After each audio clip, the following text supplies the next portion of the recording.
Mister and Mrs Vashishtha में।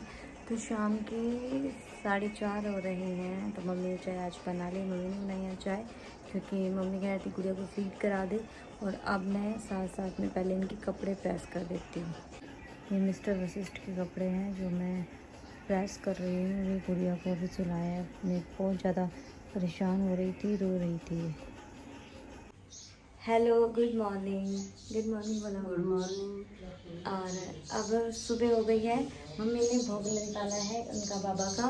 और अब हम भैया की और मिस्टर वशिष्ठ के खाने की तैयारी कर रहे हैं ना मम्मी। क्या बन रहा है?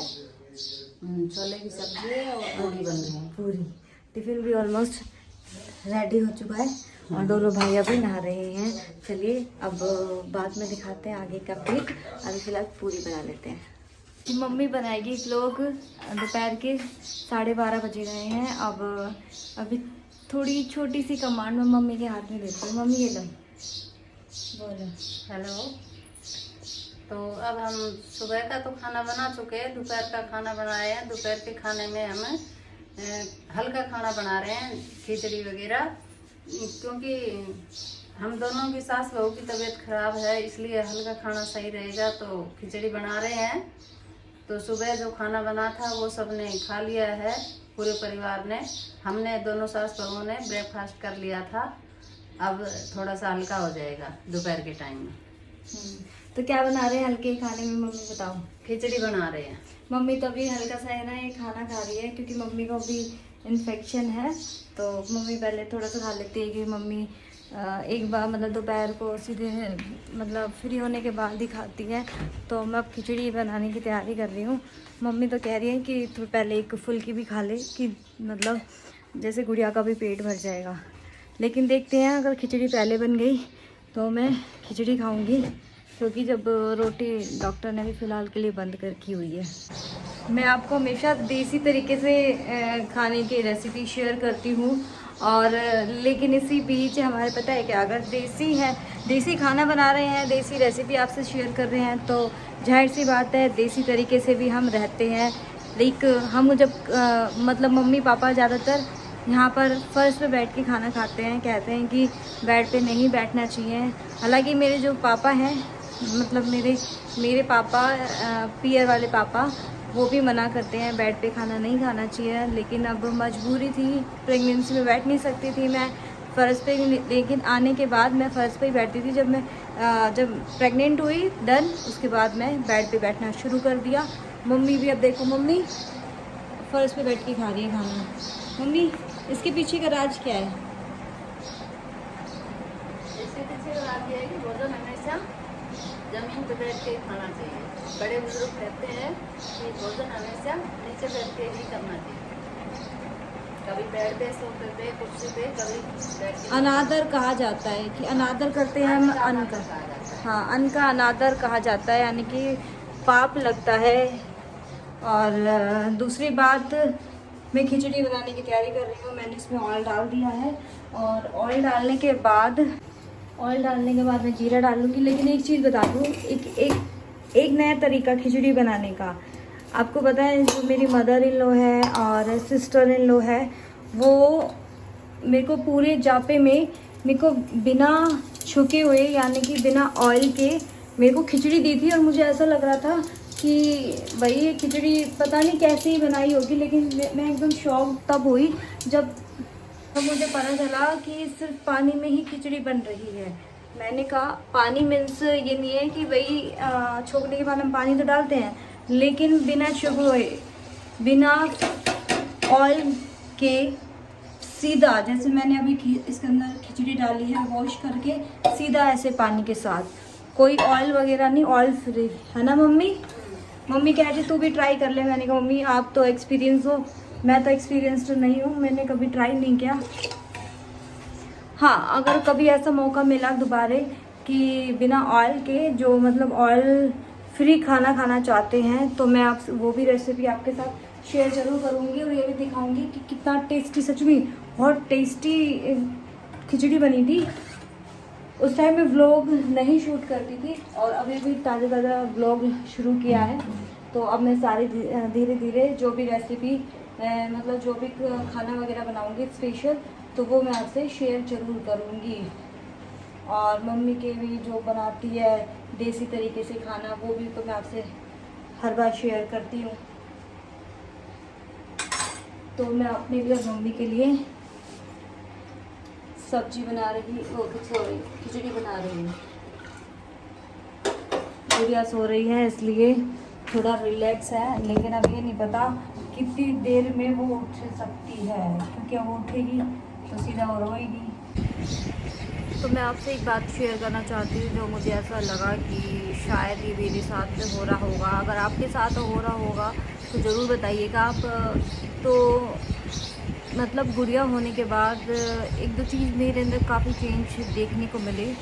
पहले तो प्रेगनेंसी से पहले मेरे बाल एक भी नहीं झड़ते थे, लेकिन गुड़िया होने के बाद मेरे बाल बहुत ज़्यादा झड़ते हैं, बहुत ज़्यादा।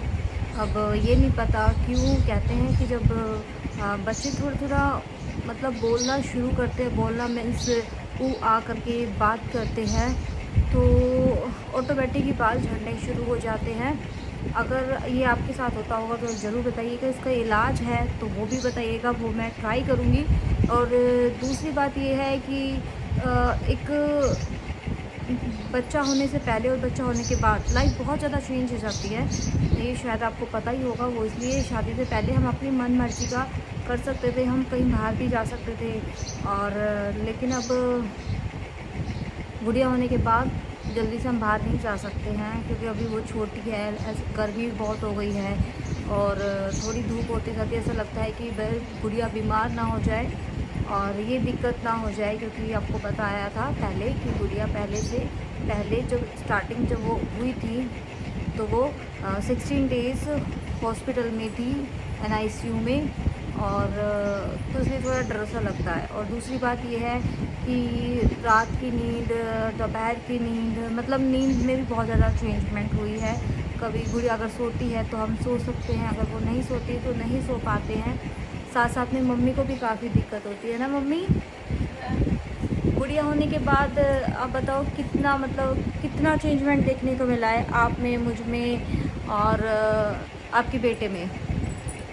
छोटा बच्चा घर में होता है तो चेंजमेंट तो होता ही है ना, कि कभी बच्चा रोता है, कभी सोता है। रात को भी बहुत ज़्यादा परेशान कभी कभी तो इतना परेशान करती है कि 2:30-3 बज जाते हैं, रात को सोती नहीं है।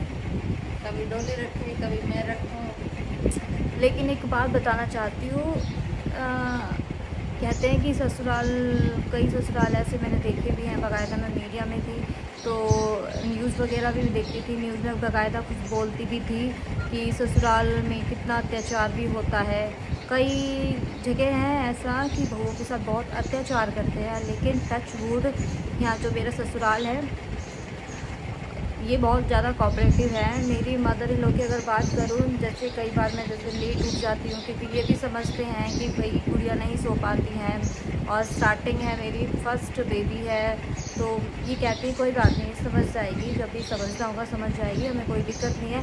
अगर मैं नहीं उठ पाती जल्दी से तो मम्मी पहले उठ जाती है, मम्मी खुद ही लग जाती है काम पे। लेकिन थोड़ा मुझे भी अजीब सा लगता है। मैंने कहा मम्मी कोई बात नहीं, मैं कर रही हूँ, फिर भी साथ साथ में लगती रहती है। मैंने कहा कोई बात नहीं, मैं समझती हूँ कि गुड़िया है तेरे साथ, कोई दिक्कत नहीं है। तो थैंक यू मम्मी, बहुत ज़्यादा कोऑपरेटिव है।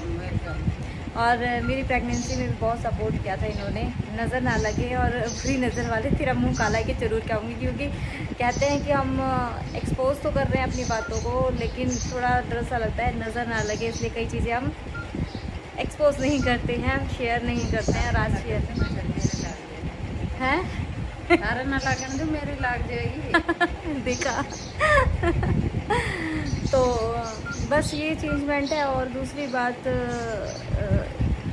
मतलब गुड़िया में ये दिक्कत है, अगर मुझे यानी कि मैं फीड कराती हूँ, जाहिर सी बात है मदर को काफ़ी चीज़ों से गुजरना पड़ता है। ये खाने पीने को लेकर कि हम पहले जैसे खाना था वो अब खाना नहीं रहा है, तो ये बाई की चीज़ होती है। तो अगर हम जैसे छोले, राजमा और उड़द, चने की दाल, लाइक ऐसे तमाम चीज़ें हैं जो मैं खा नहीं सकती, क्योंकि वो अगर मैं खाऊँगी तो गुड़िया को सेधता है, गुड़िया को दिक्कत होती है, पेट में बहुत ज़्यादा पेन होता है।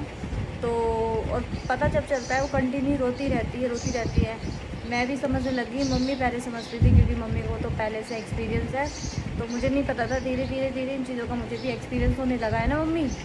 हाँ बिल्कुल, बताना पड़ता है ना, बच्चों को नहीं पता तो बताना तो पड़ता है ना। और काफ़ी मैं भी बहुत ज़्यादा इरिटेट हो जाती हूँ, रोती रहती, गुस्सा भी बहुत आता है लेकिन क्या करें, बच्ची है, समझना भी पड़ता है। और दूसरी बात, हस्बैंड की अगर बात करूँ तो वो भी काफ़ी चेंज हो गए हैं माइंड से, क्योंकि उनकी भी गुड़िया है। तो अगर मैं उठती हूँ, अगर वो रोती है तो बीच बीच में ज़रूर देखते हैं कि इसको कोई दिक्कत तो नहीं हो रही है। तो अगर गलती से उसका मेरा हाथ उसके सर पे लग जाता है तो बाद में खुद ही वो उठ के कहते हैं कि डोली हाथ डाले, इसके सर पे लग रही है, और मुझे नहीं पता चलता कई बार।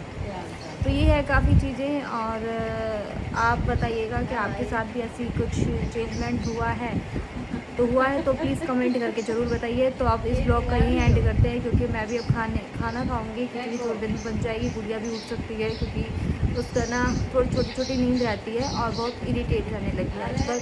मम्मी फ़ोन पे बात कर रही हैं, मम्मी का ये फ़ोन देखो, मम्मी ये फ़ोन इसलिए यूज़ कर रही है, मम्मी का फ़ोन है ना मीरा ने तोड़ दिया, क्योंकि आपको पता है बच्चे मानते नहीं हैं फ़ोन से लेते हुए। और मेरे को ये भी डर लग रहा है कभी ये थोड़ी बड़ी हो जाए और उसके हाथ में फ़ोन रहे और सारा दिन फ़ोन के लिए क्या है, मुझे फ़ोन दो, इस चीज़ के लिए मैं बहुत ज़्यादा डरती हूँ। खैर मम्मी का फ़ोन सही होके आ जाएगा, फ़ोन रिपेयर करने के लिए दिया हुआ है। तो अब इस ब्लॉग का ही एंड करते हैं। तो कमेंट करके ज़रूर बताइए कि हमारा ब्लॉग कैसा लगा, और मेरी सास का नेचर आपको कैसा लगा ज़रूर बताइएगा। और like, share, comment, subscribe, then bell icon के बटन को प्रेस कीजिए, जो सबसे पहले वीडियो आप तक पहुंच सके। बाय।